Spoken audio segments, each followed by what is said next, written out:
내일은 무슨 날이에요? 여러분 내일이 무슨 날인 줄 아세요? 내일은 월요일이에요. 그죠? 그건 너무 썰렁한 질문인데 내일은 또 무슨 날이냐면요. 어떤 분은 섣달 금음날이다 이렇게 얘기를 해요. 내일은 달이 보일 듯 말 듯 그런 날이에요.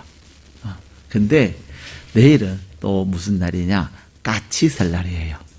여러분 어렸을 때 까치 설날은 오늘이고요. 그런 노래 어제이고요. 어제. 예, 여러분 그 노래 많이 부르셨죠? 우리는 설날을 많이 어렸을 때 기다렸어요. 왜 설날을 그렇게 기다렸을까요?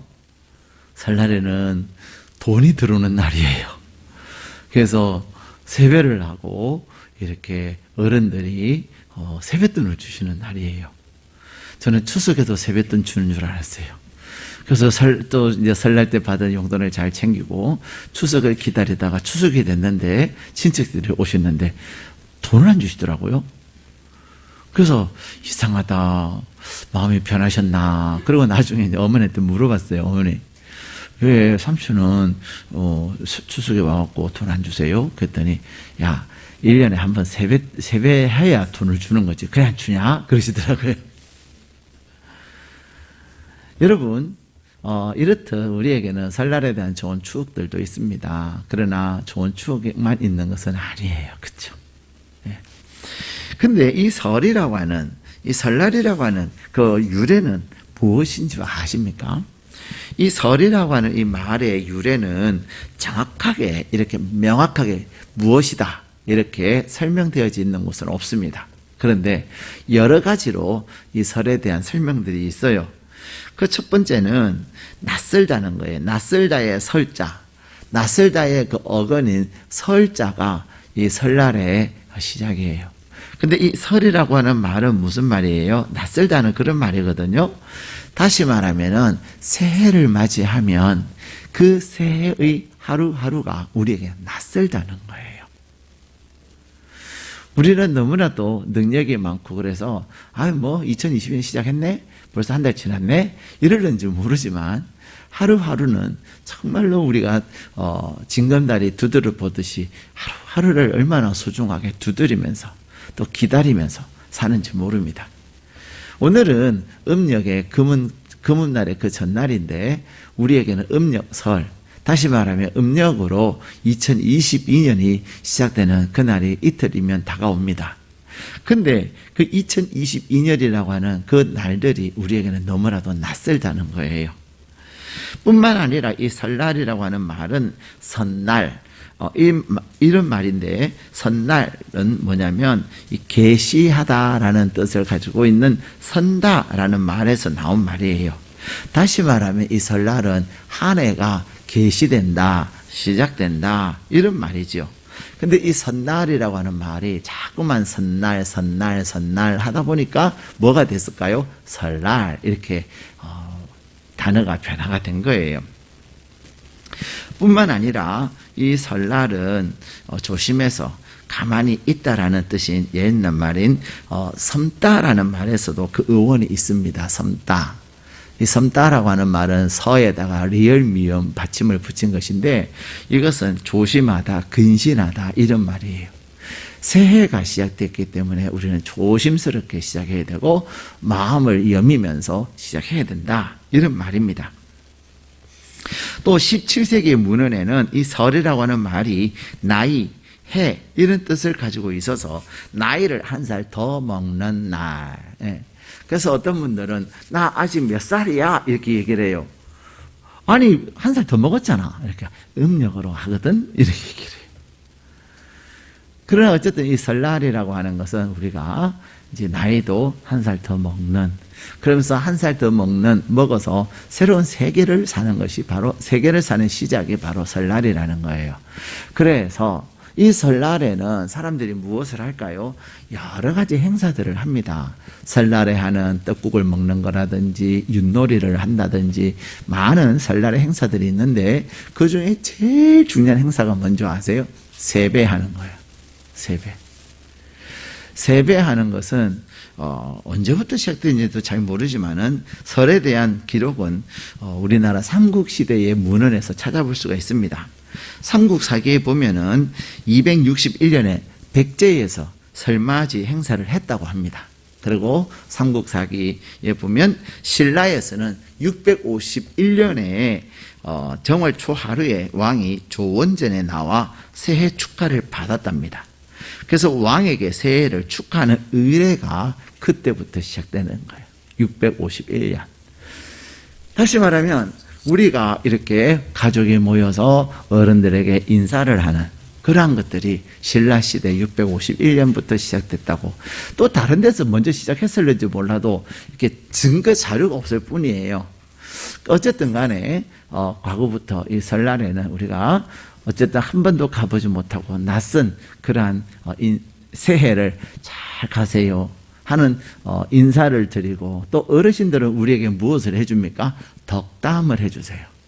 이 덕담을 우리는 뭐라고 말합니까? 축복이라고 말합니다. 예. 하나님은 저와 여러분에게 어떤 약속을 주셨습니까? 2022년에 저희들이 별과 같이 빛나리라 이렇게 약속을 해주셨어요. 그래서 지난주에는 별과 같이 빛나는 사람은 어떤 삶의 방식을 가지고 살아야 되는지에 대해서 지난주에 말씀을 드리면서 특별히 누가복음 10장 4절의 말씀을 가지고 여러분에게 말씀을 전해드렸습니다. 우리 10장 4절 말씀을 다시 한번 읽어보시겠습니다. 시작. 전대나 배낭이나 신발을 가지지 말며 길에서 아무에게도 문안하지 말며. 우리가 이 세상을 살아가면서 사람들이 제일 중요하게 여기는 것 중에 하나가 뭡니까? 돈이에요. 그렇죠? 돈이 있으면 어깨에 힘이 딱 들어가고요. 돈이 딱 있으면 자신감이 생기고요. 돈이 있으면 뭐든지 할 수 있을 것 같은 그런 무언가 믿는 구석이 생겨요. 그런데 하나님은 그런 돈을 의지하지 말아라. 지갑 가지고 가지 말아라. 그러면 요즘 뭐라 하냐? 카드 있으니까 괜찮아요. 이렇게 얘기하는지 몰라도 카드까지 다 포함된 이야기예요. 예. 요즘은 뭐 카드 없어도 핸드폰으로 토스 해가지고, 그죠? 카카오뱅크나 토스 같은 그런 것을 통해서도 막 이렇게 하지만, 어쨌든 간에 우리에게 돈을 의지하지 말고 누구를 의지하라고요? 모든 것을, 우리를 부하게도 하시고, 우리를 높이기도 하시고, 우리를 귀하게, 귀한 자가 되게 하시는 하나님만 의지하라는 것입니다.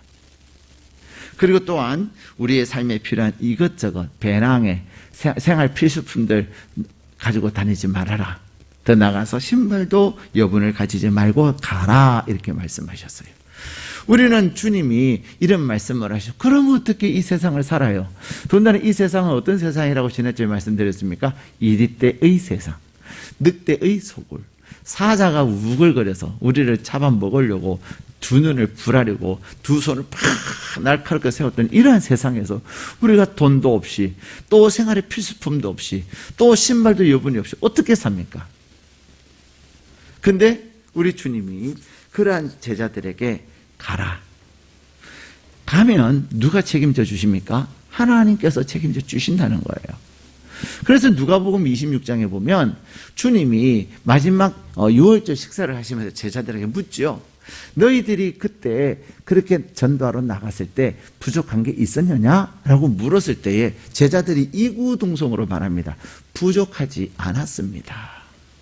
제자들의 그 부족하지 않음, 그들이 하나님을 온전히 의지함으로 하나님께서 때를 따라 공급하시는 그 은혜가 오늘 저와 여러분에게 가득하시기를 주님의 이름으로 축복합니다.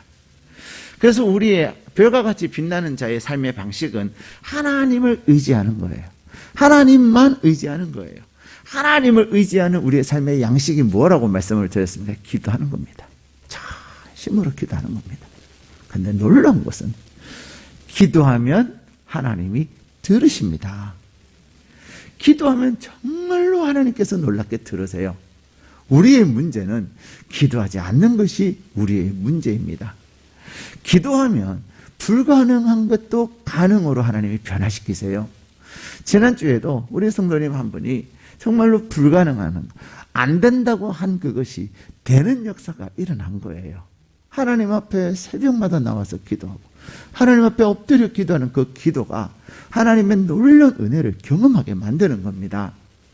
사랑하는 여러분, 하나님께서 여러분에게 하나님의 전부가 여러분의 것이 되게 하는 통로가 무엇입니까? 기도하는 거예요. 기도하는 것은 절대로 손해보지 않습니다. 기도하는 것에는 절대로 마이너스가 없습니다. 기도하면 모든 것의 주인이 되시고 모든 것을 다스리는 하나님의 큰 역사가, 제자들이 부족함이 없었다고 고백하는 것처럼 저와 여러분에게도 그런 고백이 넘치게 되는 줄로 믿습니다.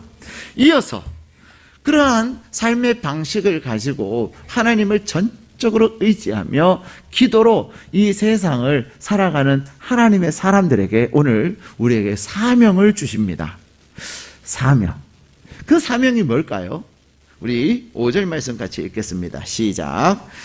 어느 집에 들어가든지 먼저 말하되 이 집이 평안할지어다 하고. 아멘. 하나님의 관심은 무엇일까요? 우리 주님께서 이 땅에 사시면서 늘 주님의 관심은 제자들의 평안함이었습니다.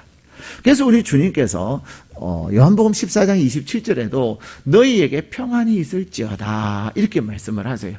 너희에게 평안이 있을지어다. 이 평안은 세상이 줄 수도 없고 세상이 알 수도 없는 그런 평안이다 말씀하셨어요. 여러분 마음에 평안하십니까? 여러분의 마음이 진짜 평안하세요? 여러분의 마음에 걱정이나 근심이 없습니까? 우리는 명절을 앞두면 얼마나 걱정이 많아요. 한 달 전부터 명절 증후군이 시작된다고 합니다. 근데 요즘은, 옛날에는 여성들만 명절 증후군이 있었어요. 그렇죠? 그래서 이제 한 달 전부터 밥맛도 없어지고 머리도 찌끈찌끈하고 그냥 잠도 잘 안 오고 막 그래요.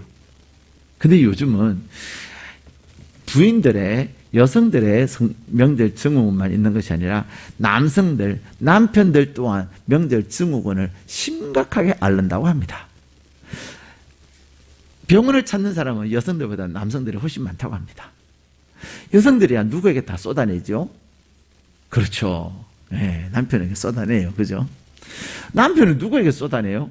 쏟아낼 데가 없는 거예요. 그렇다고 아내에게 내가 이러면서 얘기하겠습니까?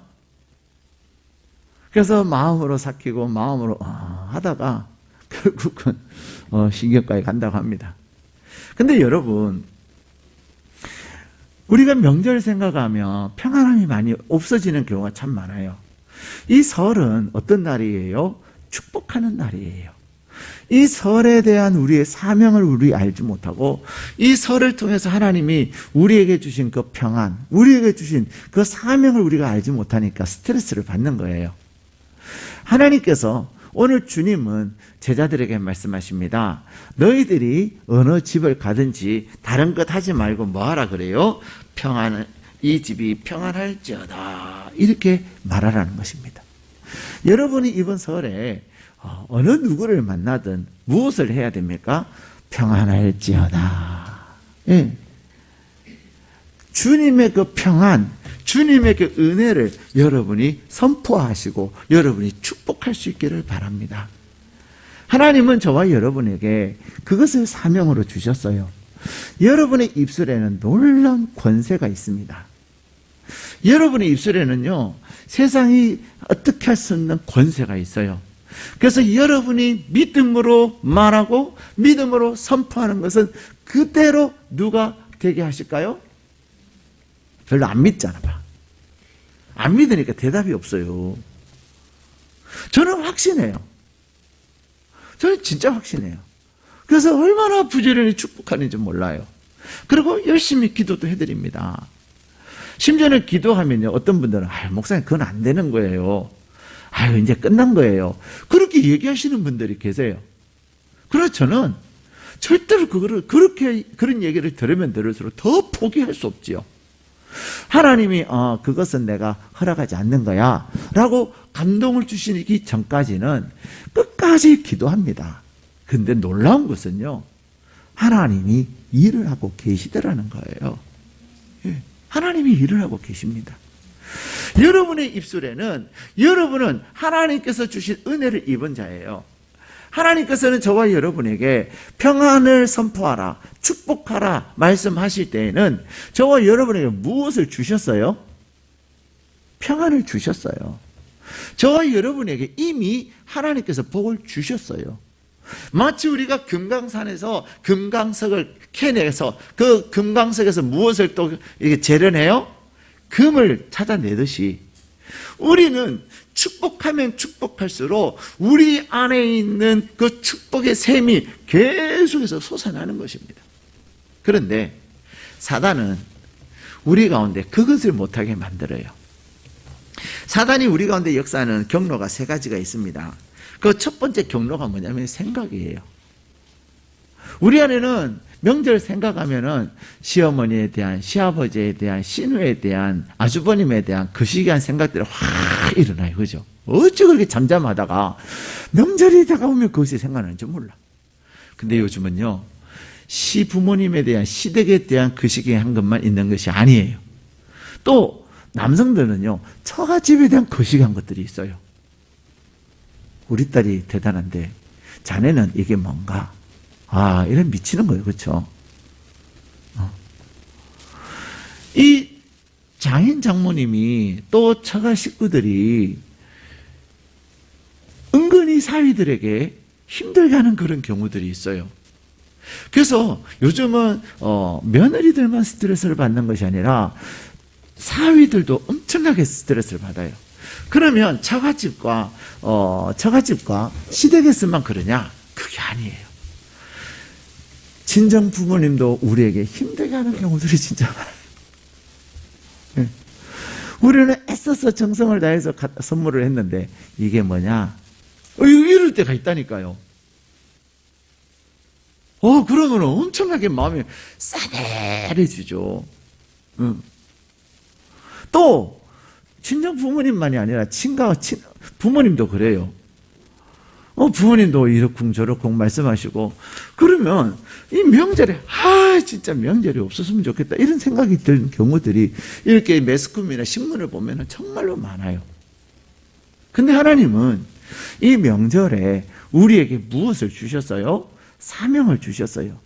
명절이라고 사명을 주신 것이 아니라 우리로 하여금 별과 같이 빛나게 하실 그 약속을 통해서 그 별과 같이 빛나는 자가 무엇을 해야 되는지를 말씀하고 계시는 거예요. 무엇을 해야 합니까? 축복하는 것입니다. 근데 마귀는 우리에게 자꾸만 부정적인 생각을 불어넣어줘요.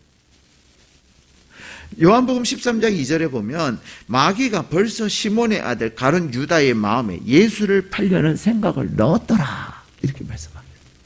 여러분, 이 마귀가요 여러분에게 생각을 막 영향을 끼칩니다. 근데 안타깝게도 이 가룟 유다는 마귀가 그에게 불어넣어준 그 생각에 사로잡혀서 결국 무엇을 해요? 예수님을 팔아요. 새가 내 머리 위에 지나가는 것을 막을 수 있습니까? 없습니까? 못 막아요. 새는 얼마든지 내 머리 위를 지나갈 수 있으나 우리는 무엇을 막을 수 있어요? 이 새가 여기저기 다니다가 한 목사 머리 위에다가 집을 짓면 참 좋겠네. 그리고 제 머리에다가 새 집을 짓는 것은 내가 허락할 수도 있고 허락하지 않을 수도 있는 거예요. 그렇죠? 사단이 우리에게 생각을 막 별의별 생각을 다 갖다 넣어줘요. 그 생각을 갖다 넣어주는 것에 대해서 내가 아니야 물리칠 수 있어요. 그런데 우리는 때로는 그 생각에 사로잡혀서 그 생각에 매여서 그 생각의 종으로 살아가는 경우가 진짜 많아요. 아니야, 우리 시어머니는 나를 진짜 싫어하셔. 우리 장인은 나를 무시하셔. 우리 아버지는 왜 동생만 사랑하시나? 우리 친정 어머니는 왜 나한테 맨날 이렇게 주지는 않고 마치 내가 또 다른 엄마처럼 행동하나? 이러면서 우리의 마음에 불편함이 정말 많아요. 그런데 그러한 우리의 마음, 그러한 생각이 확 불릴 듯 일어날 때 하나님은 뭘 하라 그러시는 거예요? 나사렛 예수님의 이름으로 명하노니 더러운 생각을 갖다주는, 나쁜 생각을 갖다주는, 갈라지게 하고 불편하게 만드는 그런 생각을 갖다주는 원수 마귀들을 떠나갈지어다 선포하셔야 돼요.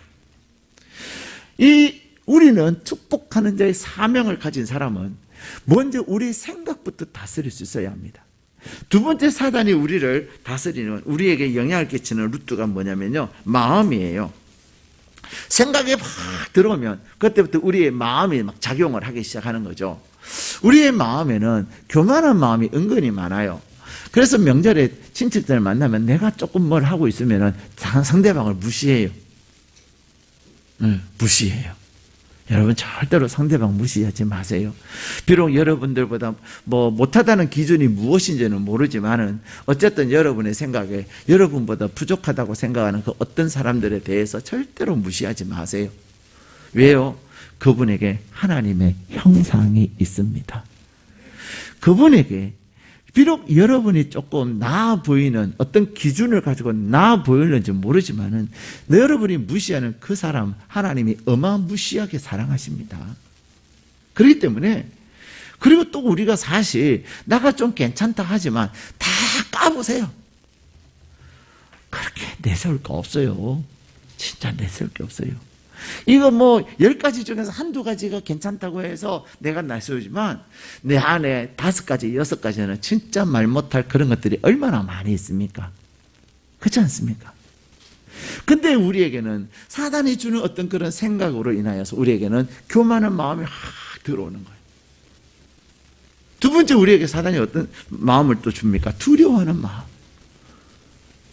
요즘은 오미크론이 이제 우세종이 돼가지고 어제도 토요일임에도 불구하고 확진자가 17,000명이 또 넘었더라고요. 오늘 10시 발표에 의하면. 이제 설 지나면 2만 명이 된다고. 아니, 2만 명이 될 때 되더라도 왜 그렇게 자꾸만 2만 명이 될 것이고 심지어는 어떤 분 10만 명이 된다고 입방아를 찍는지 모르겠어요. 여러분, 우리가 정신 차려야 됩니다. 좀 더 확산될 수 있습니다. 또 번질 수 있으니 여러분 정신 차리고 이렇게 잘하면 좋겠습니다. 그렇게 하면 얼마나 좋아요. 왜 2만 명 된다, 3만 명 된다. 진짜 2만 명 되겠어요. 어떤 분은 10만 명까지 간다고 막 그래 입방아를 찍었어요. 내가 정말로 그분을 한번 만나가지고 그래도 그분도 복을 받아야 돼요. 그렇죠? 그분의 심령이 변화돼야 돼요. 사실 여러분, 근데 우리에게는 얼마나 두려워하는 마음이 많은지 몰라요. 코로나만 그런 것이 아니에요. 우리의 삶에 이 모양 저 모양으로 내가 저 사람을 만나면 어떻게 될 것인가, 그런 두려움이 진짜 많습니다. 그래서 사람에 대한 두려움이 우리로 하여금 자꾸만 사람을 피하게 만들죠. 사람에 대한 두려움만 있는 것이 아니에요. 내 능력에 대한 두려움도 있습니다. 얼마든지 감당할 수 있음에도 불구하고 나는 못해, 나는 할 수 없을 거야, 내가 잘못해가지고 창피를 당하면 어떨까, 이러한 두려움이 우리에게는 얼마나 많은지 몰라요. 하나님이 여러분에게 감당할 수 있는 은혜를 주신다니까요. 하나님이 여러분의 탁월을 하시게 하신다니까요. 그럼에도 불구하고 사단을 우리에게 자꾸만 두려운 마음을 갖다 주는 거예요. 하나님께서 우리에게 뭐라고 약속해요? 내가 너희를 향한 나의 마음을 내가 아노니 너희들을 향하여 내가 두려워하는 마음을 주는 게 아니다. 재앙을 주는 것이 아니다. 하나님은 우리에게 미래와 희망과 소망을 주시는 하나님이세요. 근데 사단은 우리에게 그런 미래를 주는 것이 아니라 뭐를 갖다 줘요? 자꾸만 두려워하는 마음을 주는 거예요. 더 나아가서 우울한 감정을 풀어넣어 줍니다. 요즘 우울증 환자들이 진짜 많아요. 코로나 때문에 더 사람들이 우울해지고요, 더 사람들이 예민해지고요. 그래요. 신경정신과를 찾는 환자들도 엄청나게 늘어났지만 신경정신과를 안 가요. 그러면서도 내가 이러다가 내가 떨어지는 거 아닌가? 내가 이러다가 거시기 하는 거 아닌가? 순간순간 내 스스로 그런 생각을 하는 우울증 환자들이 얼마나 많은 줄 아십니까? 그 우울한 마음 누가 갖다 주는 거예요? 여러분의 마음에 혹 우울한 마음이 생긴다면 예수 그리스도의 이름으로 선포하시고 물리치셔야 합니다. 예. 여러분에게 그 우울한 마음, 나는 왜 이래? 정말 슬프다. 아우, 정말로. 그러다 보면은 뭐 하고 싶다 그러죠? 죽고 싶다. 그냥 확 뛰어내려버릴까? 그런 생각을 누가 갖다 주죠? 사단이 갖다 준다는 생각을 여러분이 분명히 하셔야 합니다. 그래서 여러분의 마음에 혹 우울한 마음이 들면요, 뭐 해야 돼요? 뭐 해야 돼요? 에이, 기도가 되겠어요? 그 마음에? 안 됩니다, 기도 진짜 잘. 우울한 마음이 생기면 내 마음이 확 눌려갖고요, 기도도 잘 안 돼요. 뭐 해야 되냐? 무조건 집 밖으로 나와갖고 교회로 와야 되는 거예요. 교회 오면 기도가 돼요. 집에서는 기도가 잘 안 돼요. 왜? 이미 내가 눌려 있으니까. 근데 여러분이 교회 오셔가지고 다 이 자리에 앉아서 십자가를 한번 쳐다보세요. 눈물도 나고 그 가운데서 하나님이 베푸신 은혜도 쫙 파노라같이 지나갑니다. 그러다가 그게 아니지. 내가 지금 그러고 있을 때가 아니지. 그러면서 벌떡 일어나서 가는 겁니다. 여러분 우울한 마음이 들 때 주일 전에 와보세요. 예, 버스 타기 싫으면 택시 타고라도 와보세요. 차가지로라도 와보세요. 와서 한번 해보세요. 이곳에 임하신 하나님께서 우울해서 정말로 견디기 힘들어서 견디다 못해 쓰러져 있는 여러분들이 아버지를 찾을 때에 아버지 하나님 여러분을 얼마나 사랑으로 품어주신지 몰라요. 예? 근데 여러분 집안에 가만히 있으면요 더 눌려요. 더 눌려요. 성경 읽어도 안 봐줘요. 기도해도 잘 안 돼요. 찬양은 틀기도 싫어요. 텔레비에 보면은 기독교 방송들 좀 많이 나오는데 그거 틀기 싫어요. 그냥 불륜하는 그런 드라마나 보고 싶지. 그렇다니까 우울한 마음이 들면요. 근데 그것을 누가 다 갖다 주냐? 사단이 갖다 주는 거예요. 근데 오늘 그리고는 사단이 첫 번째는 무슨 경로를 생각, 두 번째는 무엇? 마음. 세 번째 경로는 뭐냐면 입이에요. 입, 말. 내 안에 그런 생각이 들고 그리고 내 안에 그런 마음이 생기기 시작하면요 결국 내 입에서 뱉어내는 말들은 다 못 살겠다, 힘들다, 죽겠다, 내 체질가 왜 이래, 내 팔자가 왜 이러냐. 제가 어젠가 그제 신문에 보니까 2030 세대들이 이름을 엄청나게 많이 바꾼대요. 개명을 한대요. 개명하는 이유가 뭔지 아세요? 요즘 개명하는 게 쉬워졌거든요. 취업이 잘한다고 개명을 한대요. 투자를 했는데 투자해가지고 자꾸 손해를 봐서 개명을 한대요. 개명할 수 있습니다. 사람들이 내 이름 가지고 막 놀리고 그래서 막 사람들이 말순이 하면은 네가 말이냐 이러면서 그죠? 그러면서 네가 말순이냐 말자지 이러면서 막 이름 가지고 놀리는 일들이 많잖아요. 그래서 이제 개명을 쉽게 해줬는데 요즘 2030 세대들이요 뭐가 좀 잘 안 되면 이름 탓을 하는 거예요.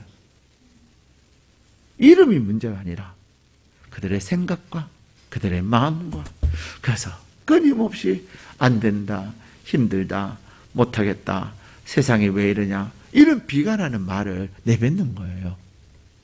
근데 하나님은 저와 여러분에게 무슨 사명을 주셨다고요? 축복하는 사명. 그 축복은 평안을 끼치는 사명. 우리 예수님께서 저와 여러분을 향하신 마음이 뭐냐? 저와 여러분에게는 끊임없이 평안하기를 원하시는 거예요. 성경에 보면 예수님께서 제자들을 만나셨을 때 그리고 또 유월절 식사를 하시면서도 평안이 너희에게 있을지어다. 내가 주는 평안은 세상이 줄 수도 없고 세상이 알지도 못하는 그런 평안이다. 우리 주님께서 부활하시고 나서 제자들을 만나셨을 때도 주신 것이 뭐였어요? 평강이 너희에게 있을지어다. 요한복음 20장에 그렇게 말씀하고 계세요. 그런데 더 나가서 오늘 본문에서도 우리 주님은 제자들을 이리 때 가운데 보내면서 늑대의 소굴에 보내면서 제자들에게 무엇을 말씀하세요? 너희들이 평안을 선포하라. 평안을 선포하는 사람에게는 평안이 있겠어요? 없겠어요? 있어요? 없어요? 자동차는 기름이 있어야 달려요. 기름이 없으면 아무리 좋은 차라도 못 달려요. 축복은 내 안에 하나님이 주시는 복이 있어야 내가 하나님의 복을 받았다는 그 믿음과 확신이 있는 사람이 할 수가 있는 거예요. 평안을 끼치는 사람은 누가예요? 사람들이 그런 얘기를 가끔 하잖아요. 내 코도 썩던데 내 코가 썩던데 무슨 내가 뭘 하라고 나한테 그러냐 이렇게 짜증내잖아요.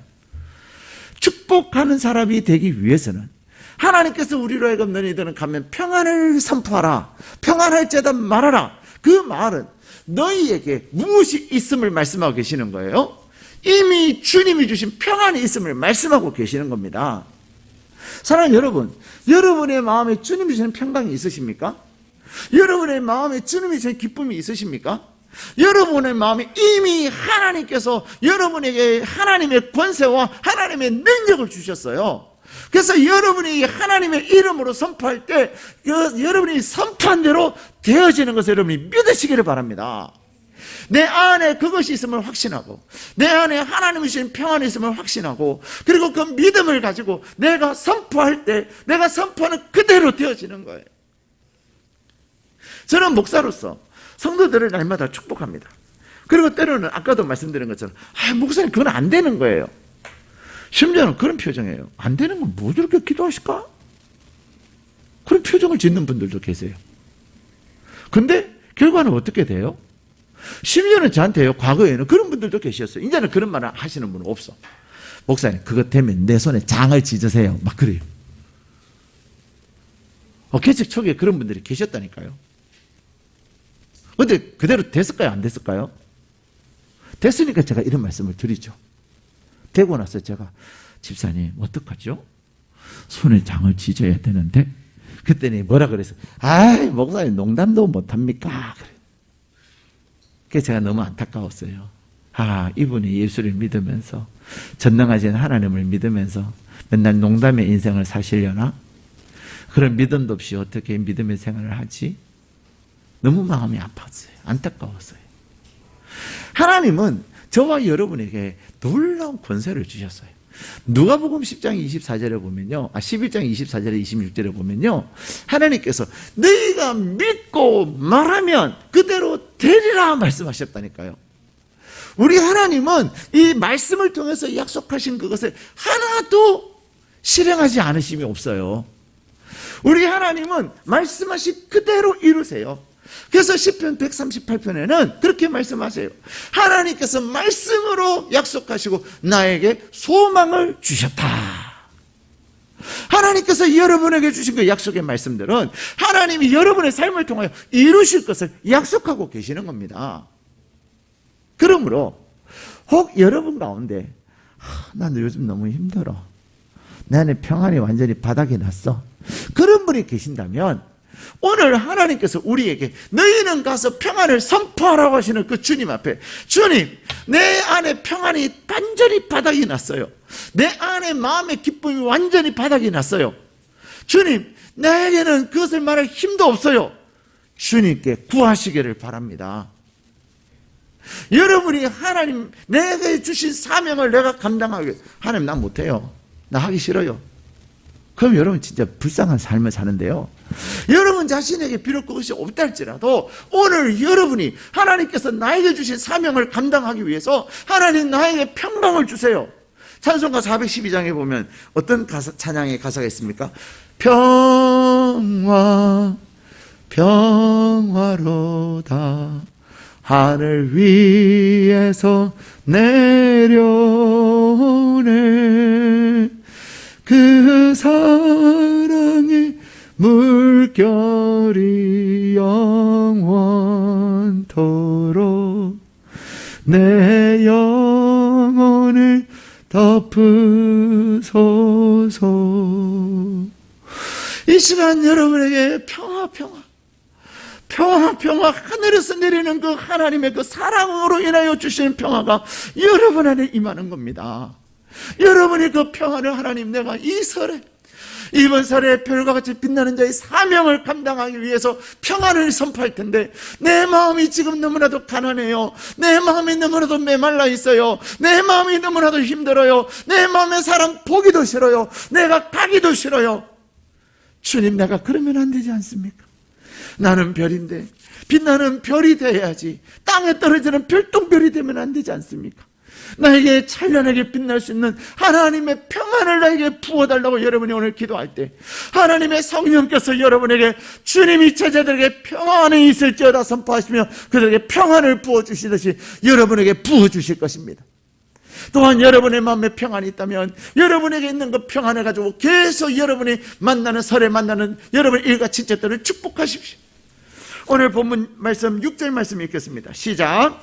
만일 평안을 받을 사람이 거기 있으면 너희의 평안이 그에게 머물 것이요 그렇지 않으면 너희에게로 돌아오리라. 아멘. 두 가지를 말씀하고 계세요. 평안을 하는데, 평안을 선포하는데 상대방이 평안을 받을 만한 자격이 있으면 어떻게 된다고요? 여러분이 선포하는 그 평안이 그에게 머문다는 거예요. 자, 그러면 여러분에게 10개의 평안이 있는데 여러분이 5개의 평안을 그에게 부어줬어요? 선포해줬어요? 그러면 여러분은 몇 개밖에 안 남아요? 5개. 어떡하지? 5개밖에 없는데. 다음에 또 다른 사람에게 평안을 선포해줘야 되는데 어떡하죠? 해야 돼요? 말아야 돼요? 해야 돼요. 해야 돼요. 근데 신기한 것은요, 내가 저 사람에게 우리 친척 신우한테 내가 5개의 평안을 선포했어요. 줬어요. 축복을 해줬어요. 신기한 거는요, 내가 5개를 선포해줬는데 나에게 몇 개가 더 생긴 줄 아세요? 미니멈 최소한 10개. 우리 주님이 제자 종들이 5개를 달란트를 남겨왔을 때 뭐라 그러죠? 이것도 너 해라. 배로 주시는 거예요. 2개의 달란트를 남겨온 종에게는 그래, 그것도 너 해라. 그렇게. 성경에는 기본이 2배고요. 많게는 30배, 60배, 100배로 하나님이 주시는 거예요. 근데 언제 주냐? 여러분들이 자꾸만 그것을 써야 돼요.